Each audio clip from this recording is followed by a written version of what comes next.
You'd make a great bride someday. Mick Donovan didn't look up when he said it. He was on his knees, tightening a bolt on the ceremony arbor that didn't really need tightening. It was habit, the way he kept his hands busy while his mind wandered. The words came out casual, almost a joke. The kind of thing you say to fill the silence when you've been working alongside someone for 3 months and you've run out of weather talk. He didn't expect her to answer. You'd make a great bride someday, he repeated, still not looking up. You've got the whole thing memorized better than the woman actually getting married. He was talking about the wedding schedule. The clipboard woman who'd been walking the grounds for the past hour, reciting the order of a stranger's wedding from memory. Processional, vows, the exact minute the string quartet would shift key. She hadn't glanced at the page once. Mick had noticed. He noticed a lot of things these days. The bolt was tight. He tightened it again anyway. I'd need a groom for that. The voice came from directly above him, and Mick's hand went still on the wrench. He looked up. Eleanor Whitmore was standing over him, clipboard still against her hip, but there was something different in her expression now. Something that hadn't been there when she'd first arrived at Harbor's Edge Estates 2 hours ago. Demanding to see the maintenance logs and the repair schedules, and the head of maintenance who'd been working for the property for a year, without anyone ever mentioning his name to her. She was the CEO, the one who'd inherited Whitmore Hospitality after her father's death, the one the board was circling like sharks, waiting to sell off pieces of the company to the highest bidder. Mick had heard the rumors. He kept his head down and did his work, and tried not to think about who owned the place he was fixing. But now she was standing over him, and she was smiling, just barely, just the corner of her mouth turned up, like she was testing whether he'd catch the joke. He caught it. I hear there are plenty available, he said, still holding her gaze. Might even be one hiding in the tool shed somewhere. The smile grew a little wider. I'll keep that in mind. Mick looked back down at the bolt, suddenly aware of how long he'd been staring. The arbor's solid, he said, his voice careful now. It'll hold through the ceremony. The chairs are stacked by the equipment shed. The sound system's been checked. If anything breaks, Carlos knows how to reach me. He said it fast, the way he said everything these days. Short, efficient, making it clear he was done talking. But she didn't move. How long have you been working here, Michael? Just Mick. Just Mick. She repeated it like she was testing the sound of it. How long? Just Mick. He stood up, brushing the sawdust from his knees. The motion gave him a second to compose himself. A little over a year. And before that, I fixed things somewhere else. He didn't offer more. He never offered more. The people who worked at Harbor's Edge knew him as the quiet maintenance guy who showed up early and stayed late and never talked about himself. The ones who'd been there long enough had stopped asking. The new ones learned fast. But Eleanor Whitmore didn't seem like the type who learned fast. She seemed like the type who kept asking until she got the answer she wanted. What kind of things? She asked. Leaky faucets, broken windows, warped floorboards. He shrugged. The usual. She was studying him now, her head tilted slightly, and Mick felt something uncomfortable crawl up his spine. The way she looked at him reminded him of a time he didn't think about anymore. A time when people looked at him like they expected something. He didn't like it. Is there something else you need, Ms. Whitmore? He asked. The crew's about to break for the day. I've got a daughter to pick up. The words came out sharper than he'd meant them to. He saw her register it, saw her file it away somewhere in that sharp mind of hers. I'll let you get back to it, she said, and turned toward the main house. Mick watched her go. He watched the way she walked, purposeful and precise, like she was already moving on to the next thing. He watched until she disappeared around the corner of the trellis, and then he let out a breath he hadn't realized he'd been holding. That was close. too close. He gathered his tools and walked toward the boathouse, his footsteps quick on the gravel.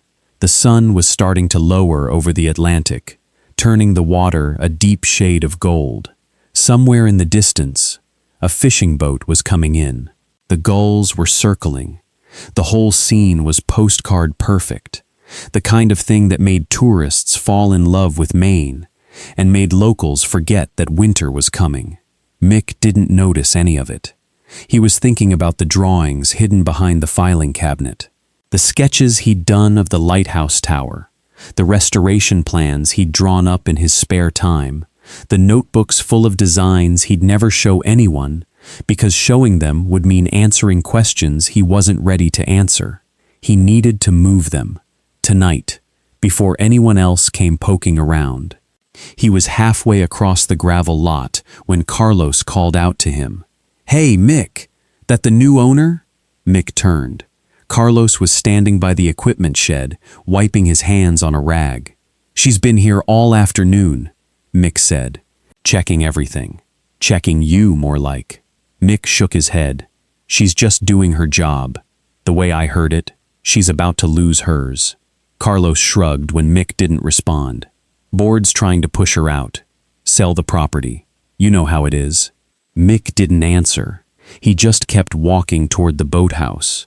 By the time he got there, the light was starting to fade. He unlocked the door and stepped inside, and for a moment, he just stood in the middle of the workshop, breathing in the smell of sawdust and oil and everything he'd built here. This was his place, the only place that was truly his. He crossed to the filing cabinet and pulled it away from the wall, revealing the drawings he'd taped up behind it. The lighthouse tower, the pier restoration, a full set of plans for a ceremony space that would make Harbor's Edge the most sought-after wedding venue on the coast. He'd drawn them in the quiet hours, the ones between midnight and dawn when he couldn't sleep, and the memories were too loud to ignore. He'd drawn them because drawing was the only thing that made sense anymore. But if people saw them, if she saw them, everything would change. Mick peeled the drawings off the wall one by one, rolling them carefully into a tube. He tucked them under his arm and locked the boathouse behind him. The walk back to the cottage was short, but it felt longer than usual. The air was cool and salty, and the town was settling into its evening rhythm. A few lights were on in the dockside diner. Someone was laughing somewhere. The sound drifted across the water like a promise. Mick didn't laugh much anymore. He didn't have time. He had a daughter to raise and a roof to keep over her head and a past he needed to stay buried. The drawings under his arm felt heavier than they should have. He could feel them pressing against his ribs, demanding to be seen. He shoved them in the back of his closet when he got home, behind a box of old clothes he never wore anymore. When Lily came home from her friend's house, she didn't ask about the drawings. She asked about the woman. "Is she nice?" Lily asked, kicking off her shoes by the door. Mira's mom said she's the one who owns everything. She owns the property, yeah. Is she mean? Mick considered the question. He thought about the way she'd looked at him, like she was trying to see through him. He thought about her smile when he'd made the joke. She wasn't mean. She was something else, something he didn't have words for. "She's fine," he said finally. "We don't need to worry about her." Lily nodded and went to do her homework, satisfied with the answer. But Mick wasn't satisfied. He stood in the kitchen, staring at the wall, and he couldn't stop thinking about the way she'd smiled. Eleanor Whitmore was going to be a problem. He could feel it. He just didn't know how big of a problem yet. Elle Whitmore couldn't stop thinking about the boathouse. She'd driven back to the Forrester house that evening, with the windows down and the salt air filling the car. And somewhere between the venue and her front door, she'd realized she'd spent the entire drive replaying the same moment over and over. The way he'd looked up at her from the arbor, the way his hands had gone still when she'd answered his joke, the way he'd said, "I'd need a groom for that, like it was nothing, and the way he'd looked at her, like it was everything. She shook her head, pulling into the long gravel drive that led to the house her father had built. The Forrester house was old, older than Harbor's Edge by a decade, with peeling paint and creaking floorboards, and a roof that needed replacing 3 years ago. She'd been meaning to fix it. She'd been meaning to fix a lot of things, but she kept driving past it, kept putting it off, kept telling herself she'd get to it next month. Her father had been the same way. Art Whitmore had been brilliant at building a business and terrible at maintaining a home. He'd let the place fall apart around him, too busy with the company to notice that the porch was rotting, and the windows were drafty, and the garden had gone wild. Elle had inherited both the business and the house, and she was making the same mistakes he had. She parked the car and sat there for a moment, the engine ticking as it cooled. The house loomed in front of her, dark except for the light she'd left on in the kitchen. It looked lonely. It always looked lonely. She'd been lonely for 4 years, since her father died, since the board started circling, since she'd realized that running a company meant being surrounded by people who wanted something from her, and absolutely no one who just wanted her. She got out of the car and walked inside.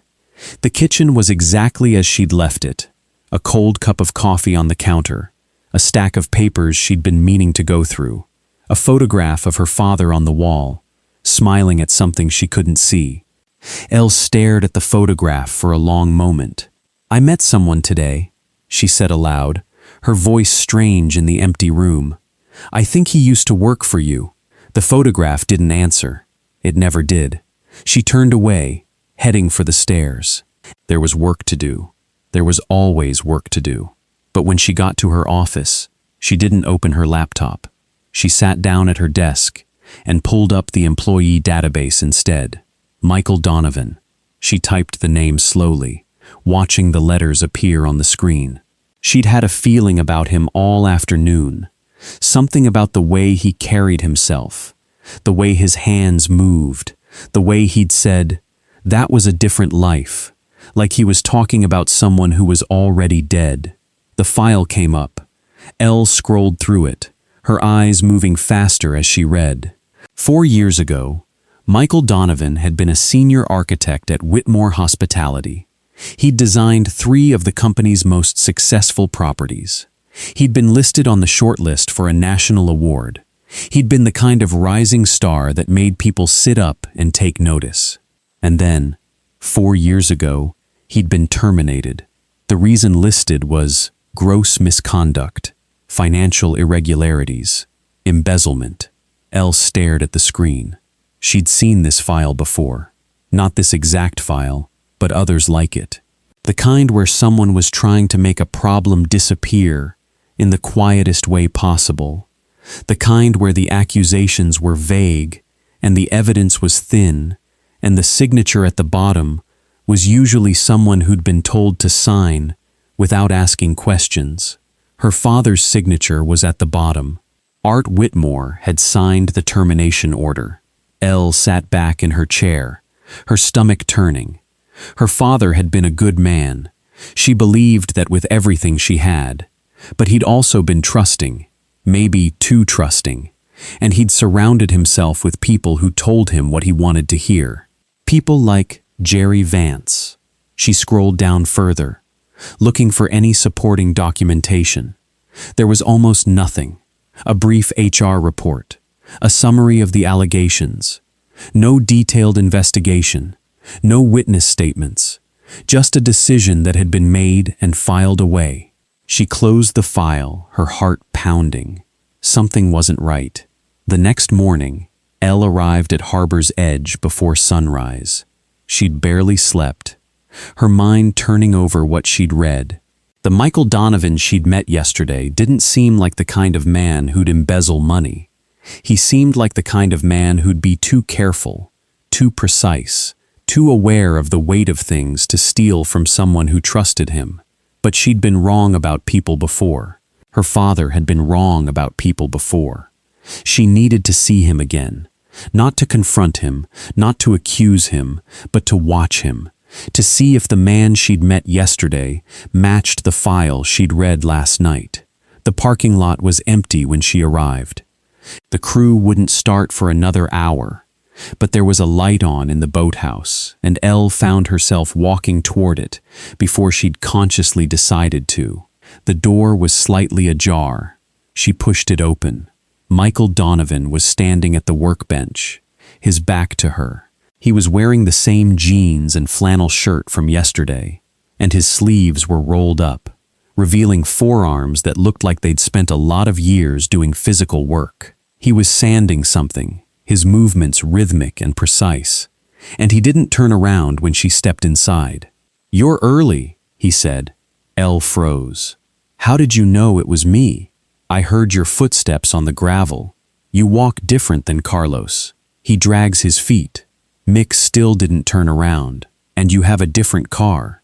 It's quieter." Elle blinked. She'd driven her father's old sedan today, the one that barely made a sound. She hadn't thought anyone would notice. "You pay attention," she said. "Paying attention is part of the job." He finally turned around, and for a moment, they just looked at each other. The light from the single bulb above the workbench cast shadows across his face, making him look older than he had yesterday. Or maybe he was just tired. He looked tired. "I didn't expect to see you again," he said. "I came to check on the pier. It's fine. I already fixed it." "That's not." Elle stopped, frustrated. "I came to see if you needed anything. Supplies, help, whatever." "I don't need anything." He said it flatly, like he was used to saying it, like he'd been saying it for years, and it had become a reflex. Elle tried a different approach. "I looked at your file last night." She watched his face carefully, looking for something. Anger, surprise, guilt. She found none of those. He just stood there, looking at her, with an expression she couldn't quite read. "Then you know why I'm here," he said. "Should I know?" "Because all I know is that someone accused you of something 4 years ago, and no one asked any questions. Your father signed it. I know. And you still came back." Elle didn't answer for a moment. She was thinking about her father, about the man she'd loved and respected, about the possibility that he'd made a terrible mistake. "Maybe I'm trying to understand," she said finally. "Maybe I want to know what really happened." Mick set the sandpaper down. He turned to face her fully, and there was something in his eyes now. Not anger, exactly. Something sadder than that. "What happened doesn't matter anymore," he said. "I have a daughter to raise. I have a job to do. The rest is just the past." The past doesn't disappear just because you ignore it. Sometimes it does. Sometimes it gets so far behind you that you stop looking back. Elle took a step closer. "What if someone wants to look back for you? What if someone wants to know the truth?" Mick held her gaze. For a long moment, he didn't say anything. The only sound was the gulls outside, calling to each other over the water. "4 years ago," he said finally, "I found something I shouldn't have found. A discrepancy in the accounts. Money moving through shell companies. I brought it to the CFO. He told me he'd handle it. Jerry Vance." Mick nodded. 3 weeks later, I was accused of embezzlement. I lost my job, my reputation, everything I'd built. He paused. "I told your father the truth. He didn't believe me." Elle's chest tightened. "My father he was a good man," Mick said, and she heard the truth in his voice. "He believed the people he trusted. I can't blame him for that. I wish he'd asked more questions." Elle was silent for a long moment. She was thinking about Jerry Vance, about the way he'd been guiding her decisions since she'd taken over, the way he'd been gently steering her towards selling properties, the way he'd always had an explanation for everything. "I'm going to ask questions now," she said. "I'm going to find out what really happened. You don't owe me anything. Maybe not. But I owe it to my father to know the truth." She turned to leave, but stopped at the door.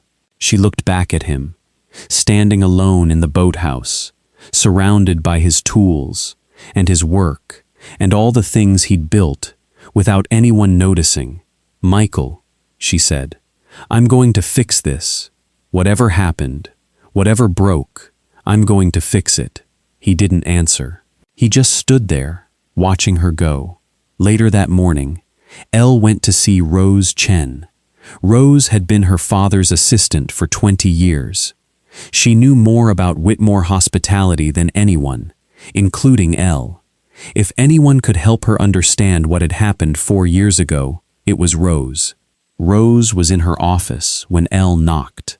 A small woman with sharp eyes and a face that revealed nothing. "I need to ask you something," Elle said. "It's about Michael Donovan." Rose's expression flickered, just for a moment. Then it was gone. "What about him?" "His file says he was terminated for embezzlement, but I don't believe it." Rose was quiet for a long moment. When she spoke, her voice was careful. "Why don't you believe it?" "Because I met him. Because he doesn't seem like that kind of person. Because the file is suspiciously thin." Elle leaned forward. "Rose, I need to know the truth. If my father made a mistake, I need to fix it." Rose looked at her for a long moment. Then she reached into her desk drawer and pulled out a folder. "I've been keeping this for 4 years," she said quietly. "I was waiting for someone to ask. Your father didn't want to hear it. Jerry made sure he didn't hear it, but I kept it anyway." She slid the folder across the desk. Elle opened it. Inside were emails, financial records, evidence that Jerry Vance had been manipulating the accounts for years, evidence that Michael Donovan had been framed. Elle read in silence, her heart pounding. "It was all there," Rose said. "Everything Michael said was true. Jerry was the one stealing money. Michael just found out. Why didn't you say something? Because I had a daughter to raise. Because Jerry made it clear what would happen to anyone who spoke up." Rose's voice cracked. "I should have said something anyway. I've regretted it every day for 4 years." Elle closed the folder. Her hands were shaking. "I'm going to fix this," she said. "I'm going to bring him back, and I'm going to make Jerry pay for what he did." Rose nodded slowly. "Be careful, Elle. Jerry is dangerous. He has people on the board who will do what he says." "I don't care." Elle stood up, the folder clutched against her chest. "I'm going to do what my father should have done. I'm going to tell the truth." 3 days had passed since Elle had found the folder, and Mick still didn't know what to make of it. She'd shown up at the boathouse again yesterday, her eyes bright with something he hadn't seen in anyone for a long time. Determination. Hope. She'd handed him a printout of the emails Rose had kept, and he'd read them standing in his workshop, his hands shaking. It was all there. Every lie Jerry had told, every piece of evidence he'd planted, every detail that had destroyed his career and his reputation. Mick had been so afraid for so long that he'd stopped believing justice was possible. And now, suddenly, here was a woman who'd barely met him, asking him to trust her. "Do you believe me now?" she'd asked. "I believed you before," he'd said. "I just didn't think anyone else would. The board meeting is in 2 weeks. I'm going to present all of this. Jerry won't have a chance to deny it." Mick had nodded slowly. He'd been burned before. He was afraid to hope, but something about her certainty made him want to try. "Okay," he'd said. "Okay, I'll be there." Now, 3 days later, he was standing in the boathouse, staring at the drawings he'd pulled out of his closet, the lighthouse restoration, the pier redesign, the ceremony space that would make Harbor's Edge famous. He'd spent months on these drawings, years, if he was honest. They were the dreams he'd never let himself have, but maybe it was time to start dreaming again. "Dad?" Lily's voice broke through his thoughts. She was standing in the doorway, her backpack slung over one shoulder, her hair a mess from the walk home from school. "What are you looking at?" she asked, peering at the drawings. "Just some old sketches." "Those aren't sketches." Lily walked closer, studying the drawings with the same attention she gave her own art. "These are plans, like the ones you used to do." Mick looked at his daughter. She was too smart. She'd always been too smart. "What do you know about the ones I used to do?" "Mom told me. Before she got sick, she said you were famous." Lily paused. "She said you built beautiful things." Mick's throat tightened. He hadn't talked about his wife's death with Lily in a long time. It was too hard. But sometimes she brought it up anyway, the way children do, trusting and unguarded. "I built some things," he said quietly. "Can I see them?" He hesitated. Then he pulled out the old notebooks, the ones he'd kept hidden for years, and he showed them to her. Lily looked through them slowly, her small fingers tracing the lines. She stopped at a drawing of a lighthouse, similar to the one at Harbor's Edge, but grander, more detailed. "This is beautiful," she said. "Did you really build something like this?" "No, but I wanted to." "Why didn't you?" Mick was silent for a moment. He thought about the truth and how to tell it in a way she could understand. "Sometimes," he said carefully, "people do bad things to good people, and it makes the good people afraid to try again." Lily looked up at him. She had her mother's eyes, and they were steady and clear. "You're not afraid anymore, are you?" she asked. Mick blinked. "What makes you say that?" "Because you're showing me these. You never showed me before." She smiled, the same smile that made everything feel possible. "I think you're going to build something again. I think you're going to be famous again." Mick pulled her into a hug. He held her tight, his face pressed into her hair, and for the first time in 4 years, he let himself believe it.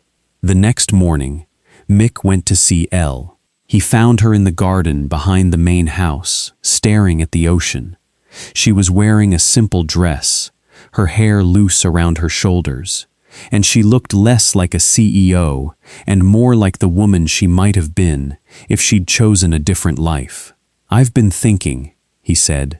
She turned. "That's dangerous. I want to show you something." He led her to the boathouse and pulled out the drawings. He laid them across the workbench, one by one, watching her face as she took them in. "These are incredible," she said. "These are. I've never seen anything like this." "The lighthouse," Mick said, pointing to the first drawing. "It can be restored, not just the outside, but the whole thing.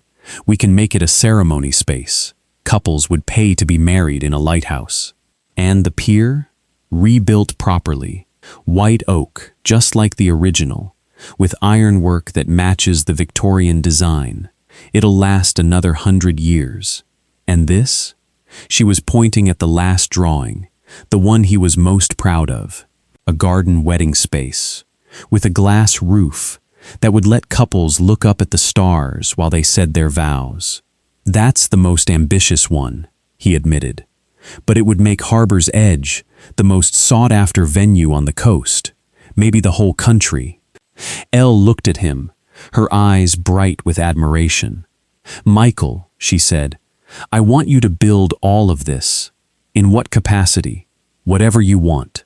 Whatever it takes." She smiled.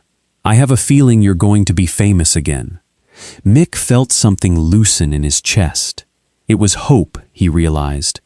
Hope that he'd stopped feeling a long time ago. "I'm going to need to hire some people," he said. "A crew, a proper team. I know. And I'm going to need a budget. Consider it approved." She held out her hand. He took it, and somewhere behind them, the sun was rising over the Atlantic, turning the water to gold.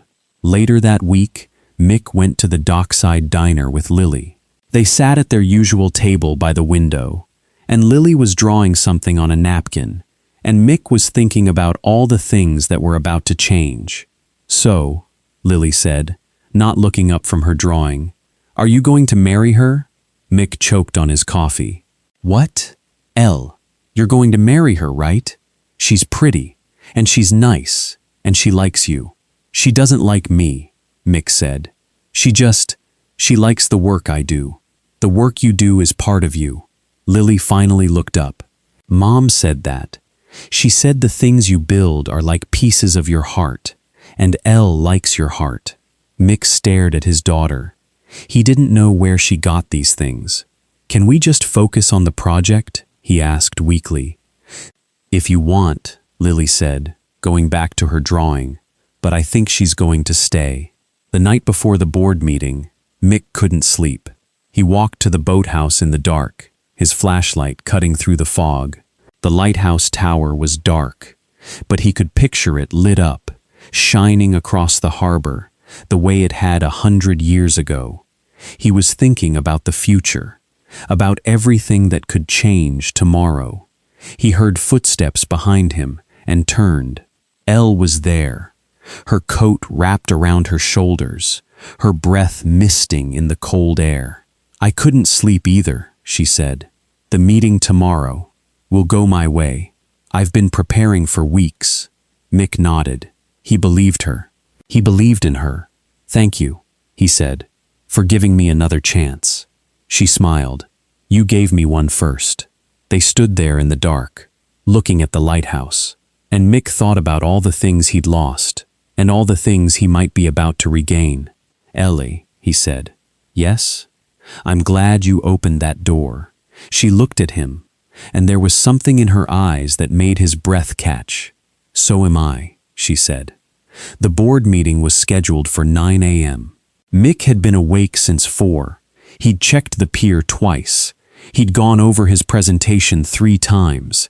He'd made Lily's lunch and packed her backpack and walked her to school like it was any other day, even though nothing about this day felt ordinary. Now he was standing in the hallway outside the boardroom, wearing the only suit he still owned, the one he'd bought for his wife's funeral 6 years ago. It was too tight in the shoulders and too loose in the waist, and he felt like he was wearing someone else's skin. Rose found him there, her heels clicking on the marble floor. Ready? She asked. Ready as I'll ever be. She squeezed his arm. We've got this, all of it. I've been waiting 4 years for this moment. Inside the boardroom, the table was full. Elle sat at the head, her face calm and composed. Jerry Vance sat to her right, his smile fixed and confident. The rest of the board members were scattered around, some looking curious, others looking bored. Mick took his seat near the end of the table. He could feel Jerry's eyes on him, cold and assessing, but he didn't look back. Thank you all for coming, Elle began. I've called this meeting to address a matter of significant importance to the future of Whitmore hospitality. She paused, looking around the table. Her eyes met Mick's for just a moment, and he saw something there. Determination, calm. She was ready. 4 years ago, this company terminated an employee for alleged financial misconduct. That termination was based on false evidence, manufactured by someone in this room. The silence that followed was absolute. What are you talking about? Jerry asked, his voice smooth and unruffled. If this is about Michael Donovan, it is about Michael Donovan, Elle said. It's also about you, Jerry. She slid a folder across the table. Inside were copies of the emails Rose had kept, the bank records, the evidence of shell companies. Jerry opened the folder. He didn't look surprised. He looked annoyed, like someone who'd been interrupted during a minor inconvenience. This is nonsense, he said. Anyone could have manufactured these. These were sent from your email address. They were signed with your credentials. Elle's voice was steady. I've had them verified by an independent forensic accountant. They're authentic. The board members were shifting in their seats now, exchanging glances. Jerry's smile had frozen. She's been compromised, Jerry said, gesturing toward Mick. She's been spending time with him, working with him, sleeping. Be very careful what you say next, Elle cut him off, because I have witnesses and documents that will prove defamation. if you continue down this path." Jerry's face went red. He opened his mouth, but nothing came out. "The evidence is clear," Elle continued. "Jerry Vance has been embezzling from this company for years. He framed Michael Donovan to cover his tracks, and he's been manipulating the board to sell off properties for his own gain." She looked around the table. "I'm calling for a vote. Immediate suspension of Jerry Vance, pending a full investigation. Anyone second?" Rose raised her hand. One by one, the board members raised theirs. Jerry stood up, his chair scraping against the floor. "You'll regret this," he said, looking at Elle. "You have no idea what you've just done." "I know exactly what I've done," Elle said. "I've done what my father should have done 4 years ago." Security escorted Jerry out of the building. He didn't struggle. He just walked, his steps echoing in the hallway, his silence more threatening than any words could have been. When he was gone, Elle turned to Mick. She didn't say anything, she just smiled. And for the first time in 4 years, Mick smiled back. After the meeting, Mick found himself standing alone in the boathouse. He was shaking. He didn't know why. The battle was won. Justice had been served. But something about the whole thing had unsettled him. Maybe it was the look on Jerry's face as he'd been escorted out. The certainty, the promise. "Michael?" Elle was standing in the doorway. She'd changed out of her suit into a simple sweater and jeans, and she looked younger, softer. "Are you okay?" she asked. "I don't know." He laughed, a hollow sound. "I've been waiting for this moment for 4 years. And now that it's here, I don't know what to do with myself." She walked toward him, her footsteps quiet on the concrete floor.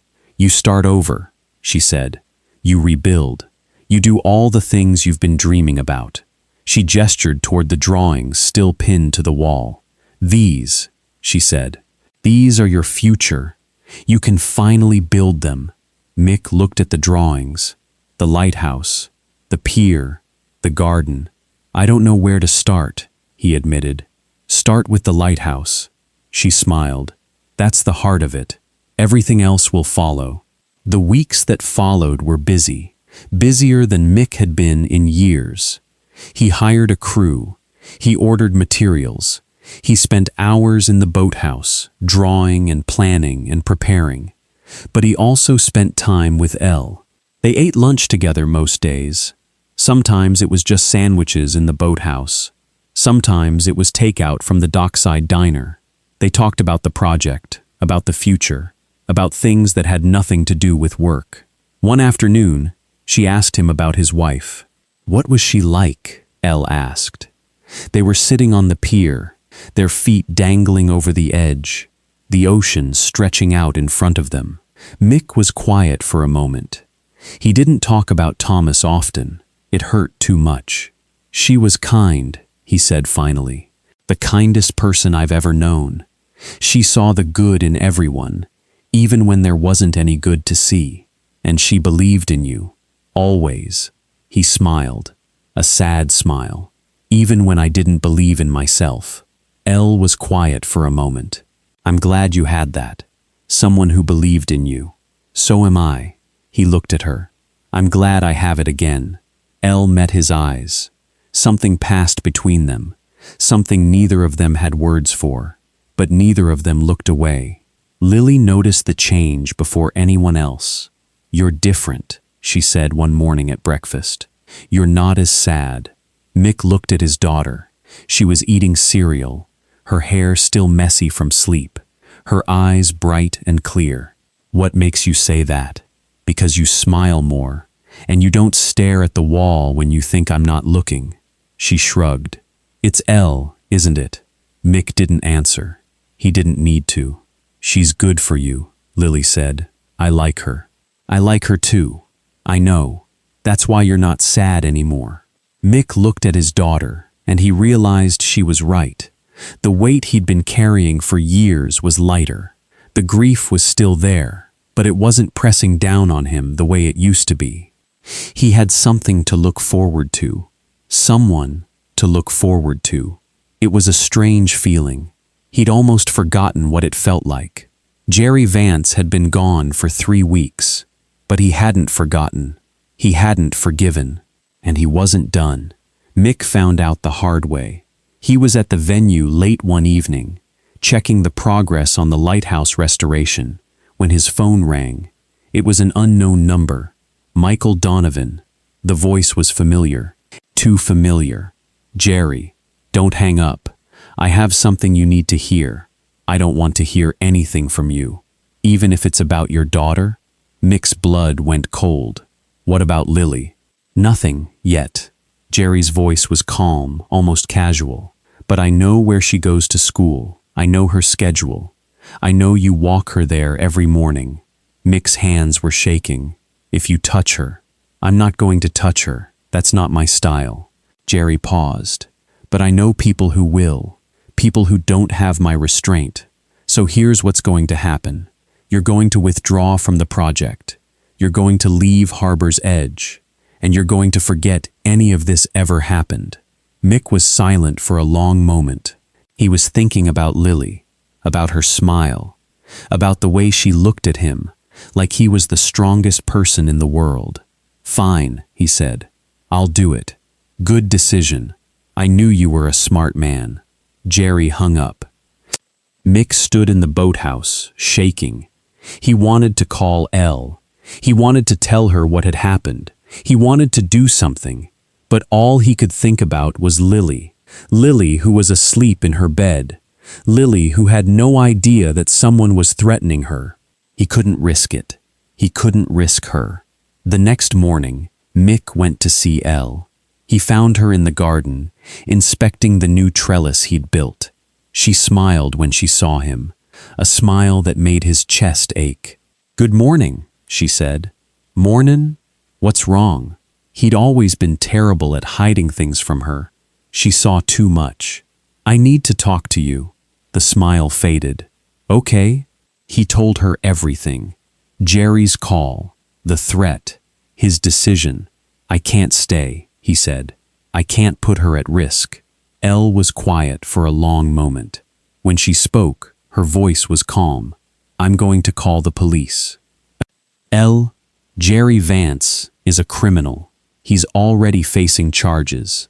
This is just one more thing to add to the list. She reached out and took his hand. "You're not going anywhere, and neither is Lily." "Elle, I can't. You're going to be safe. All of you." Her grip tightened. "I promise." Mick looked at her. He wanted to believe her. He wanted to believe everything was going to be okay. But he'd been burned before, and the fear was still there. That night, he didn't sleep. He sat in the living room, watching the door. Lily was in her bedroom, dreaming about mermaids and lighthouses, and all the things little girls dream about. Mick had his phone in his hand. He was ready to call 911 at the first sign of trouble, but nothing happened. And when the sun came up, he realized he'd been holding his breath all night. The police arrested Jerry Vance 2 days later. He'd been stupid enough to make the threat from his own phone, and the call had been traced. There were text messages too, sent from his phone to an unnamed accomplice. All the evidence they needed. Elle came to see Mick that afternoon. She looked exhausted, but she was smiling. "It's over," she said. "He's in custody. He won't be threatening anyone for a long time." Mick let out a breath he didn't realize he'd been holding. "Thank you. Don't thank me. The police did the work. Thank you for not giving up on me." Elle looked at him. Her eyes were soft. "I will never give up on you, Michael Donovan. You need to understand that." Mick looked at her, and for the first time, he let himself believe. 3 days later, the lighthouse was finished. Mick had pushed his crew hard, working overtime to get it done. He wanted to see it lit. He needed to see it lit. He invited Elle to the unveiling. She stood beside him in the dark, watching as the lights flickered on for the first time in decades. "It's beautiful," she said. "It's everything I imagined. It's everything I dreamed." He turned to her. "I couldn't have done it without you." Elle smiled, and in the soft light of the lighthouse, Mick did something he'd been wanting to do for a long time. He kissed her. It was soft and careful, like he was afraid she might break. But she didn't break. She kissed him back, and when they pulled apart, she was smiling. "About time," she said. The first time Elle had dinner at Mick's cottage, she was nervous. She'd been in boardrooms with billionaires. She'd faced down hostile investors. She'd fired people and hired people and made decisions that affected thousands of lives. But standing on the doorstep of a small two-bedroom cottage, holding a bottle of wine she'd spent 20 minutes choosing, she felt like a teenager going on her first date. The door opened before she could knock. "You're early," Mick said, but he was smiling. "I'm always early. It's a character flaw. It's a good flaw." He stepped aside. "Come in." The cottage was small but immaculate. Every surface was clean. Every item had its place. There were drawings on the refrigerator, crayon drawings of lighthouses and oceans, and a small girl with a big smile. Lily appeared from the hallway. She was wearing a dress, which was unusual, and her hair was braided. "Elle!" She ran forward and wrapped her arms around Elle's waist. "You came!" "Of course I came. I brought wine for your dad and juice for you. I'm not supposed to drink juice after dinner." Mick sighed. "Lily, it's okay," Elle said, laughing. "I brought soda too. Your dad said it was okay." Lily grinned. "I like you. I like you too." Dinner was simple. Pasta with a sauce Mick had made from scratch. Garlic bread, a salad. It was the kind of meal that was more about the company than the food, and the company was perfect. Lily talked through most of it. She told Elle about school, about her friends, about the drawing she was working on. She told Elle about her mother too, not with sadness, but with the easy acceptance of a child who'd grown up with loss. "She was really pretty," Lily said. "Dad has a picture of her on his nightstand." "Lily, she was pretty," Lily repeated. "But I think you're pretty too, in a different way." Elle smiled. "Thank you. I think that's the best compliment I've ever gotten." After dinner, Lily went to her room to draw. Elle helped Mick with the dishes, their hands brushing in the sink. "She's amazing," Elle said. "She's everything. I can see that." Elle paused. "You're doing a good job, Michael. She's happy. She's loved. That's all that matters." Mick looked at her. "Thank you." "For what?" "For seeing me. For seeing us." Elle touched his cheek. "I see everything, Michael. And I like everything I see." The next weekend, Elle took Lily to the lighthouse. It was their first outing together without Mick, and Lily was nervous. She didn't show it, but Elle could tell. She held Elle's hand the whole way, her grip tight. "Are you scared of heights?" Elle asked. "No." "Are you scared of the dark?" "No." "Are you scared of me?" Lily looked up at her. "No. I'm scared of you leaving." Elle stopped walking. She knelt down in front of Lily, bringing herself to the child's eye level. "Lily," she said, "I'm not going anywhere. Dad said that, and he stayed, but other people left." Elle thought about her own father, about how he'd left too, not by choice, but by accident, about how she'd spent the last year trying to fill the hole he'd left behind. "I know what it feels like to lose someone," Elle said quietly. "I know how much it hurts, and I would never, ever do that to you, okay?" Lily looked at her for a long moment. Then she nodded. "Okay, good. Now let's go see the lighthouse." They climbed the spiral staircase together, Lily's hand still in Elle's. At the top, the view was incredible. The ocean spread out in all directions, blue and endless. The town of Harbor's Edge was small in the distance. The whole world seemed to be below them. "It's beautiful," Lily said. "It really is. Do you think my mom can see this, from wherever she is?" Elle thought about it. "I think she can see everything you see. I think she's proud of you." Lily was quiet for a moment. Then she said, "I think she'd like you." Elle's throat tightened. I think I would have liked her too. Lily squeezed her hand, and for a long moment they just stood there, looking out at the ocean. 3 months had passed since Jerry's arrest. The trial was still months away, but the evidence was overwhelming. Jerry would be going to prison. It was just a matter of when. Mick had been reinstated as a senior architect, but he was doing more than that. He was building Harbor's Edge into something new, something better. The lighthouse was finished. The pier was rebuilt.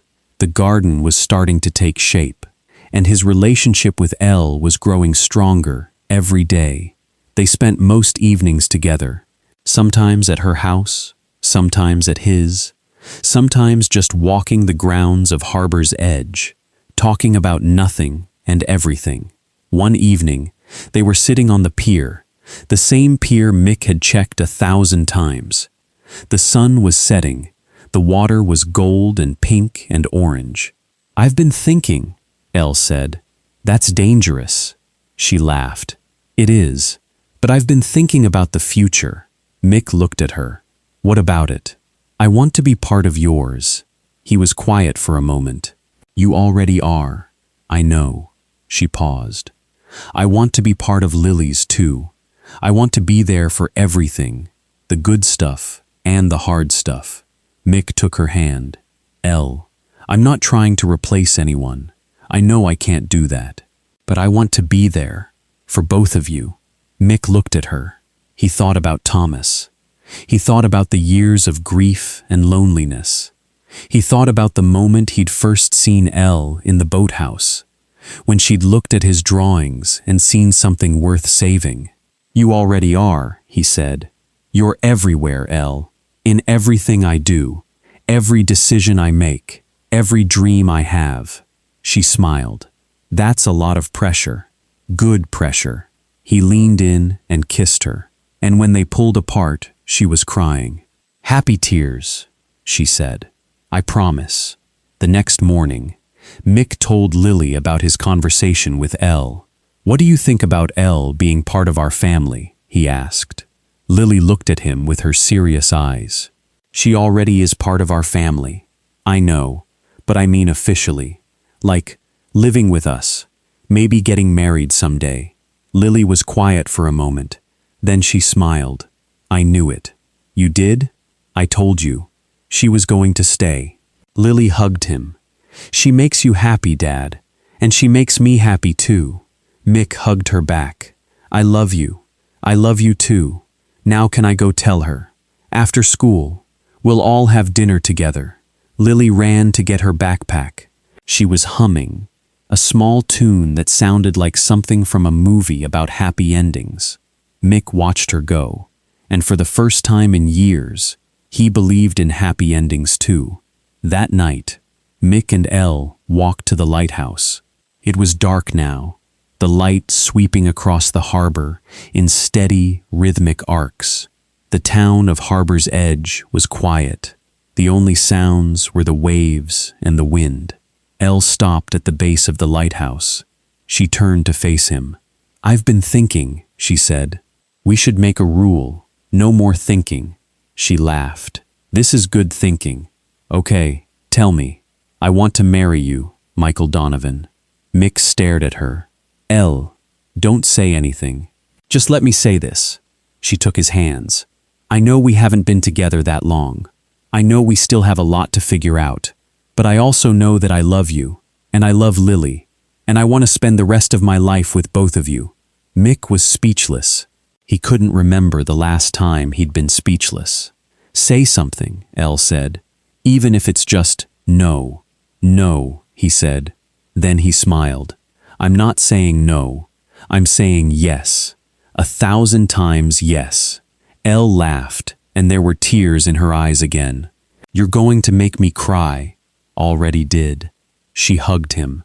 They stood there in the dark, holding each other, the lighthouse beam sweeping over them every few seconds. It was perfect. The wedding was 3 weeks later. It was small, just family and close friends. Lily was the flower girl, of course. scattering rose petals with the kind of solemn concentration that only a 9-year-old can muster. Rose Chen was there, her eyes bright with tears. Patricia from Harbor's Edge, Carlos and his family, and Mick and Elle, standing at the altar they'd built together, saying vows they'd written themselves. "Michael," Elle said, "I never expected to find you. I wasn't looking for love. I was just trying to hold my father's company together. But you walked into my life with your tools and your drawings and your impossible kindness, and you made everything better. You made everything beautiful." She paused, her voice catching. "I promise to love you. I promise to love Lily. I promise to be there for every moment, the good and the hard.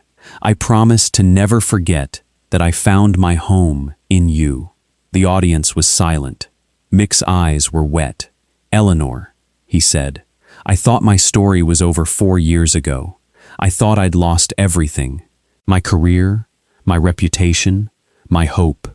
But you came along with your clipboard and your questions and your stubborn belief that everyone deserves a second chance. And you gave me back everything I'd lost." He took a breath. "I promise to love you. I promise to protect you. I promise to build you something beautiful every single day for the rest of my life." The officiant smiled. "I now pronounce you husband and wife." They kissed, and somewhere behind them, the lighthouse beam swept across the harbor, bright and steady and eternal. At the reception, Lily danced with both of them. She spun between them, laughing, her dress twirling around her legs. "I told you," she said to Elle. "I told you she was going to stay." Elle laughed. "You did. You were right. I'm always right." "That's true," Mick said.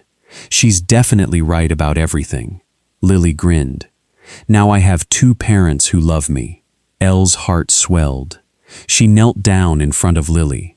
"You have a whole lot of people who love you, and we're never going anywhere." "I know." Lily hugged her. "That's why I drew this." She pulled out a piece of paper, folded and worn from being carried everywhere. It was a drawing of 3 figures around a table: a tall man with dark hair, a woman with long red hair, and a small girl with a big smile. "It's us," Lily said. Elle looked at the drawing. "It's perfect. It's our family."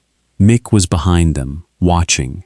He'd been watching all evening, his heart so full he thought it might burst. "Where did you get that drawing?" he asked. "I did it," Lily said. "After the lighthouse trip. I wanted to remember." "Remember what?" "That we're together. Forever." Mick knelt down next to them. He put his arm around both of them, pulling them into a hug. "Forever," he said. "I like the sound of that."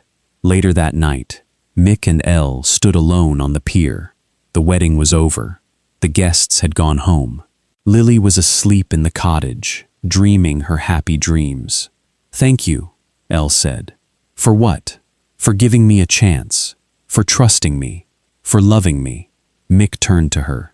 "You gave me a chance first. You believed in me when no one else did. I believed in the truth. That's the same thing." They were quiet for a moment. The ocean was calm. The lighthouse was steady. "I never thought I'd be happy again," Mick said. "After Thomas died, after I lost my job, I thought happiness was just something that happened to other people. And now?" He smiled. "Now I know I was wrong." Elle smiled back. "Me too." He kissed her, soft and slow, and the lighthouse beams swept over them, bright and golden, lighting their way into the future. 1 year had passed since the wedding. Harbor's Edge was thriving. The lighthouse was a landmark now, featured in travel magazines and wedding blogs. The garden with the glass roof was booked solid for the next 18 months. And Michael Donovan had won the architectural award he should have won years ago.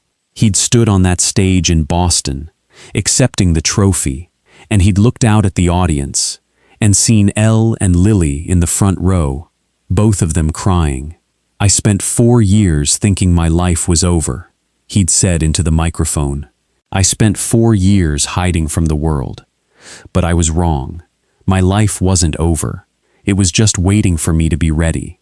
He'd looked at Elle then, his wife, his partner, his everything. I'm ready now. The applause had been thunderous. He'd stepped down from the stage and walked straight to Elle, and he'd kissed her in front of everyone. Now, a month later, they were standing on the pier again. It had become their place, the spot where they went when they needed to think, to talk, to just be together.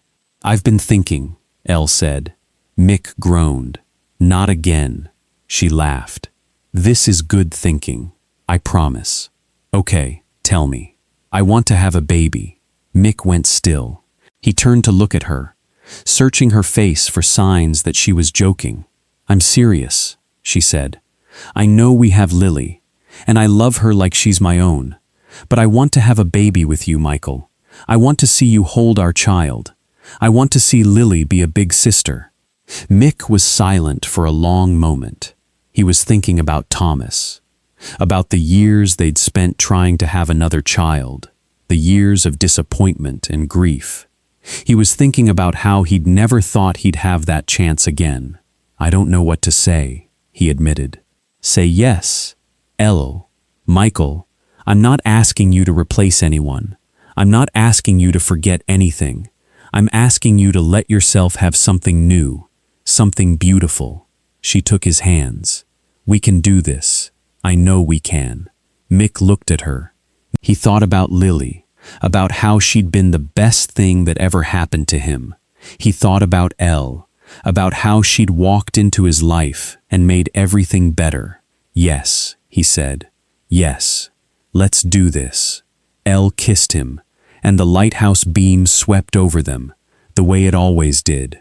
The pregnancy was easier than Elle had expected.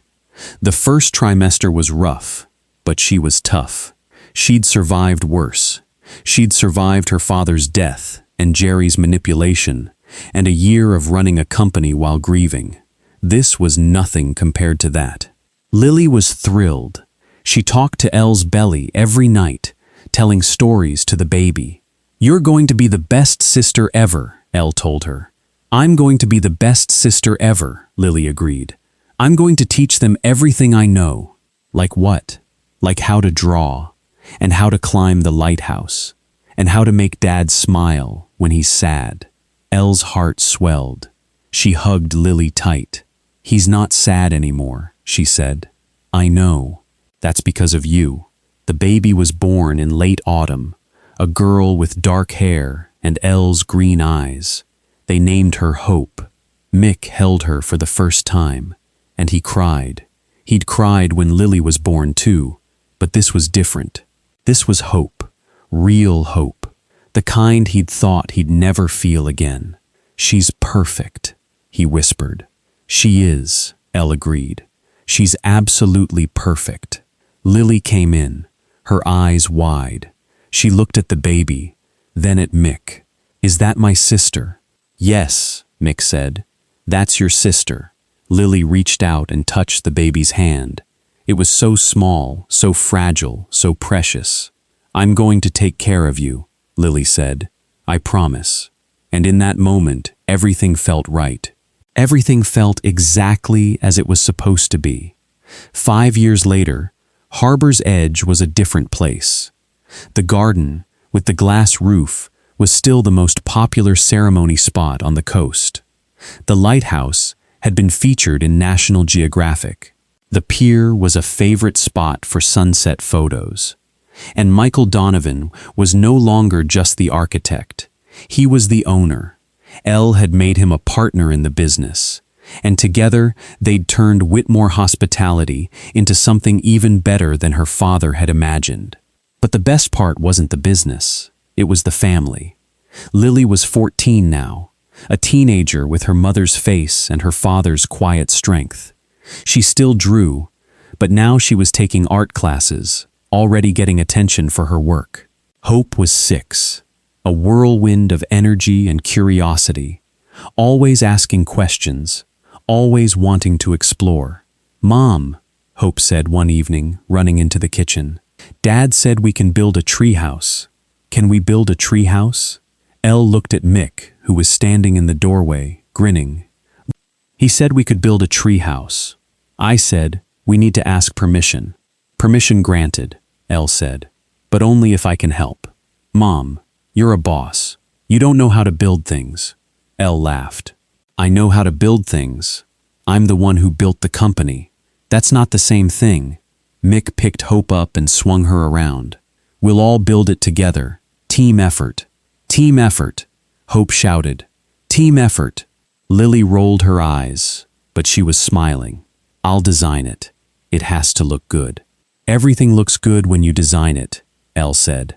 Lily's smile widened. "True." That evening, after Hope was asleep, Mick and Elle walked to the pier. It had become a ritual, their quiet time at the end of the day. "Remember when we first met?" Elle asked. Mick laughed. "You mean when I made a joke and you didn't know what to say?" "I knew exactly what to say. I just didn't expect to mean it." "I didn't expect to mean it either." He stopped walking and turned to face her. "I didn't expect any of this." "Any of what?" "The life, the family, the happiness. I thought I'd lost all of that forever." Elle took his hands. "You didn't lose it. You just had to wait for it to find you again. You found me. I found you." She smiled. "And I'm never going to let you go." Mick kissed her. The lighthouse beam swept over them, the way it had for years, the way it always would. "Did you really mean it?" he asked. "That joke you made about being a great bride?" Elle laughed. "I didn't think about it that much. It was just words. But you meant them." She thought about it. "I think I meant the feeling behind them, the feeling that I wanted something I didn't know how to ask for. Now you have it. Now I have everything." The treehouse took 3 months to build.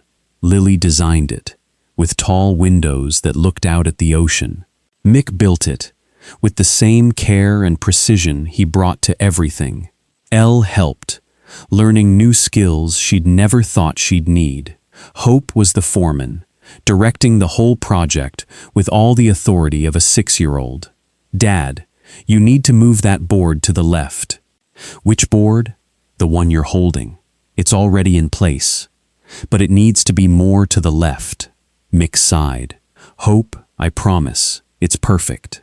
"Perfect is good." Hope nodded. "We can stop now." Elle laughed. She'd never known she could be this happy. She'd never known there was this much joy in the world. When the treehouse was finished, they all climbed up to see the view. The lighthouse was in the distance, its beam sweeping across the water.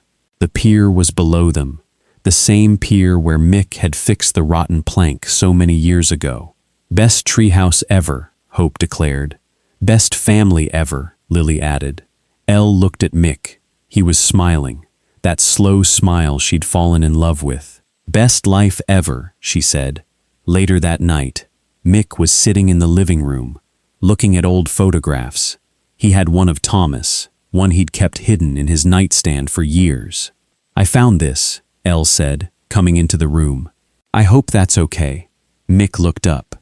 She was holding the photograph of Thomas, the one of her in the garden, laughing. "It's fine," he said. "I've been thinking about her lately." "About Thomas?" "About what she'd think of all this." He gestured around the room. "The family, the business, everything. What do you think she'd think?" Mick was quiet for a moment. "I think she'd be happy. I think she'd be proud." He paused. "I think she'd like you." Elle sat down next to him. "I would have liked her too. She gave me Lily. She taught me how to love." He looked at Elle. "But you taught me how to love again. That's different. That's something I didn't know I needed." Elle kissed him softly. "I love you. I love you too." The next morning, they all walked to the lighthouse. It had become a tradition, the family walk on Sunday mornings. Hope held Elle's hand. Lily walked next to Mick, her headphones around her neck. "Mom," Hope said, "do you think we'll always be this happy?" Elle looked at her daughter. "I hope so, But even if we're not always happy, we'll always be together. That's what matters. And we'll always have the lighthouse. Yes, we'll always have the lighthouse. They reached the base of the tower, and they all looked up. The light was bright, sweeping across the harbor, steady and eternal. "Okay," Mick said. "Everyone ready?" "Ready!" Hope shouted. They started the climb, the whole family, together.